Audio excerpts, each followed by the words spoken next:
Thank you for your presentation. The next presenter is Jocelyn Gabriel Surya Putri. Please welcome her as she presents Promoting Sustainability and Transparency, a case study of fashion revolution's initiatives in the fashion industry. This is also a casual reminder for the audience to please maintain their silence and also their attention to the stage. Thank you. Good morning, Professor, ladies and gentlemen. I'm sure many of us do enjoy buying clothes, whether is it every month, every week, or every year. But have you ever stopped to think about who made our clothes, where did they make our clothes, and how the production behind it could harm the environment? My presentation today, ladies and gentlemen, will introduce you to a fashion revolution, which is a global organization that works to pressure fashion brands to reveal their sustainability and transparency practices. In this presentation, I will guide you from the background until the conclusion. So we all know that fashion industry is one of the most polluting industry in the world. They have a lot of negative impact on human and environment resources. This impact were getting so much worse that in 2013, a garment factory in Bangladesh called Rana Plaza collapsed due to poor working conditions and neglected safety conditions. This incident killing more than 1,000 people, including women and children who worked in that factory. And this incident is the starting point of global awareness and also the birth of fashion revolution with their iconic campaign, Who Made My Clothes, that works to pressure fashion brands to reveal their sustainability and also transparency practices. Besides campaign, they also have a Fashion Transparency Index, or FTI, which is a document that evaluated and ranked brands based on how much they reveal their policies and practices on their operation and supply chain. So my research purpose here is to look if there are any progress that have been made so far according to the FTI, or Fashion Transparency Index. My research question, I will look at 3 different questions.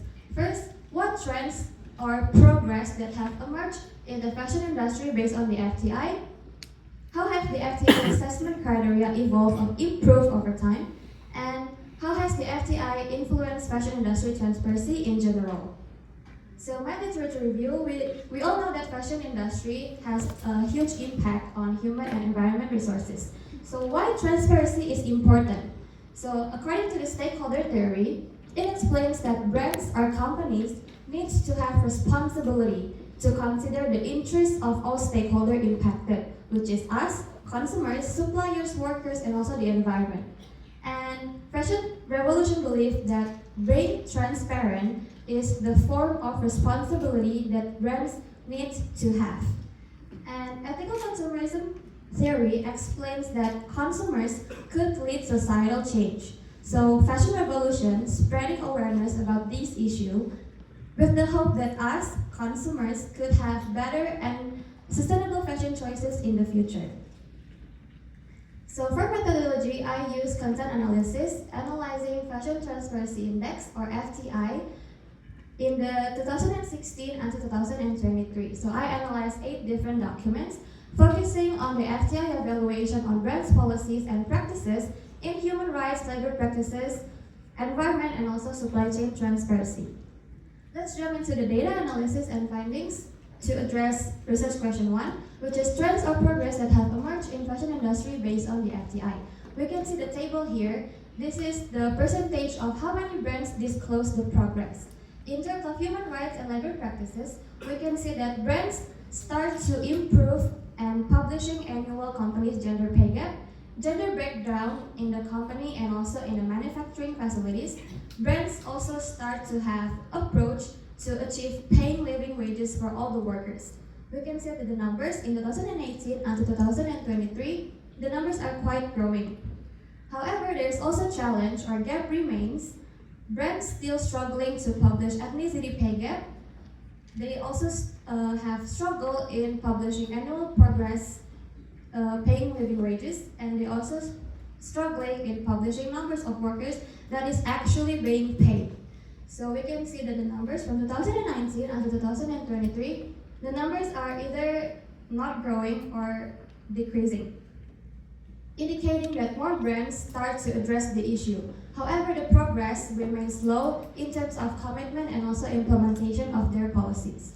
Jumping to environment sustainability, we can see that brands start to improve their list of unused dangerous chemical. They start to have recycling solution, and they start to have strategy to use sustainable materials. They also start to have improved environmental impacts. We can see that the numbers from 2018 and 2023, the numbers are quite growing. However, there is also delayed progress in terms of publishing water waste in manufacturers and also publishing renewable energy that is actually being used in the production. We can see that the numbers are growing, however, really slow, indicating that more brands publish strategy to improve environmental sustainability. However, in terms of commitment to publish water waste and renewable energy, they are still lag or delayed. Last one, to the supply chain transparency, we can see that brands start to publish their finishing process manufacturers and also textile making facilities. In 2017 and 2023, the numbers are quite growing. However, in terms of publishing raw material suppliers, like cotton, fiber, leather, or polyester and so on, brands still delayed. In 2018, only one brand out of 150, growing to 12% in 2023, indicating that supply chain is improving, but the progress in disclosing raw material suppliers is still slow. Jumping to research question 2, I look at the additions and refinements of FTI evaluation criteria.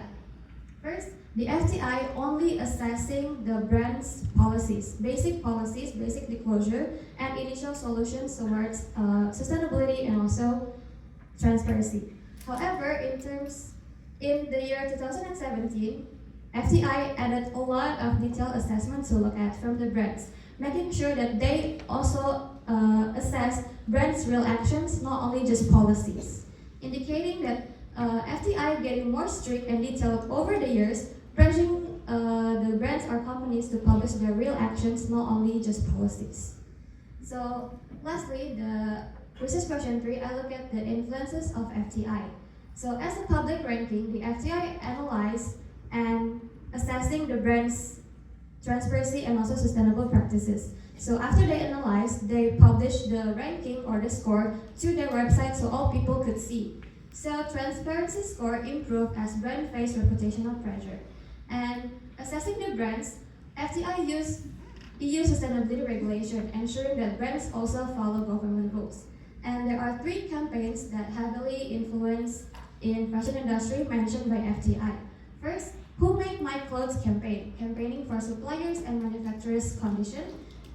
Detox My Fashion campaign from Greenpeace organization, campaigning for brands to publish dangerous chemical that brands promise not to use. And then Good Clothes Fair Pay campaign, campaigning for fair living wages for all the workers. These 3 external pressures showing that public and strong regulation can drive change. In conclusion, we can see that brands start increasing disclosed information about the issues, influenced by consumers, NGO pressures, and also legislative alignment. However, there is challenge or gap remains between policy acknowledgement and real implementation. So in the future, public pressure and strong regulation are still much needed, and brands need to focus on real actions, not only just publishing policies. So in the end, building a fashion industry that truly values people and the planet start with our awareness as a consumer and also real action from the brands. I hope we can create a future where fashion is fair, ethical, and sustainable for everyone. Thank you.